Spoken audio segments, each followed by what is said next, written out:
If you are going on interview after interview and not getting any offers, here's the tricks you need to know so that you can get that offer.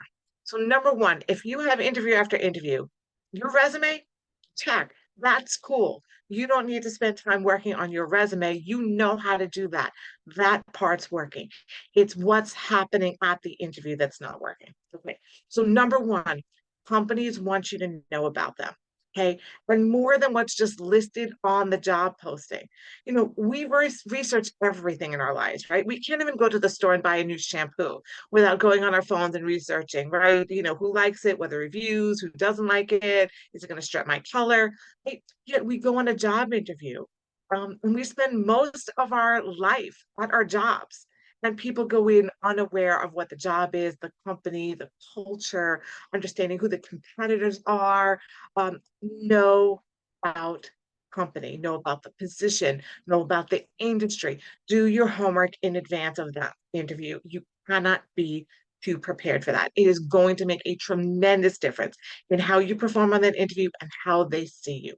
Okay? The idea is at that interview, you want them to give you that you get us kind of feeling, that they get that from you speaking to them. When you're on that interview, make sure that you showcase that you are really interested in the job. I know we want to know what the money is. We want to know what the salary is. Of course, we're not working for free, right? But if you spend all of your time focusing on the salary, the benefits, um, it's a turnoff. It's a turnoff for employers. So focus on the job and why you're really excited for the job, that position at that company. So it's not just that you're interested in that company, also to showcase that you're interested in that position. Because it's a red flag for employers if you don't really want that position. You want the one that's higher because you might not want to be in that position, and that could be a challenge for them. Okay. Next thing, have questions for them. Have smart questions for them. If you finish that interview and they say, "Do you have any questions for me?" and you're like, "Nope, you did such a great job of explaining anything. I have no questions." Again, there's nothing thoughtful about the conversation that you could bring forward. There's nothing to show curiosity, more interest. Favorite question of mine is, what would you like me to accomplish in the first 90 days? Now, the things that are really important is this is about, can you do the job? So, do you have the hard skills? You should not be surprised when coming into an interview for what the hard skills are. They're listed in the job posting. So make sure before you go on an interview that you have stories. Use the STAR method: situation, task, action, result. You have stories showing examples for everything that's on your resume and everything that's on the job posting, showcasing your experience doing it. Is there anything on the job posting you don't know what it is? Look it up. Look it up. Watch some YouTube videos before you go there. Don't be caught unprepared when going on that interview. Okay. After the hard skills comes what? You know it, the soft skills. Communication, gets along well with people, relationship building. You know, they have to work with you, right? Are you the kind of person, the personality, your level of ambition, your ability to problem solve? Are you the person that I want to work with?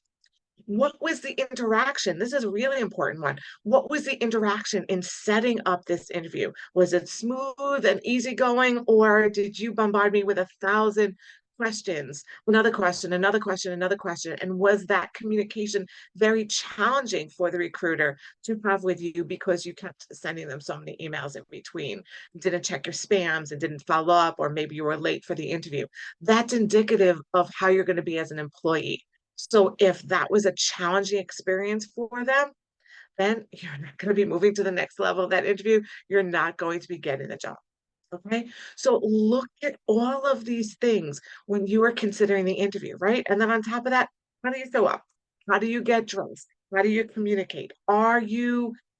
Is your area, if you're working virtually, is it clean? Is it neat, right? I'm not seeing laundry behind you. I'm not seeing dirty dishes. When you show up in person, were you polite in the office? Did you shake hands with people? What were you doing when you were waiting in the lobby, right? While you were waiting for your appointment? Were you sitting there? Were you reading a book? Or were you sitting there playing on your phone and listening to music? Look at the image that you give off when you show up everywhere. Okay, you only get one chance to make that great first impression. So make it a good one. Okay, I hope this was super helpful for you. My name is Cindy. I empower career changers, transitioning teachers, and those returning to the workforce to find amazing jobs that match their current why. If you'd like some more help with that, that's what I do. Let's schedule a free 45-minute discovery call to talk about how I can help you to be successful in your job search. I hope you have a super productive week. Always remember your word. Catch you next week. Have a good one.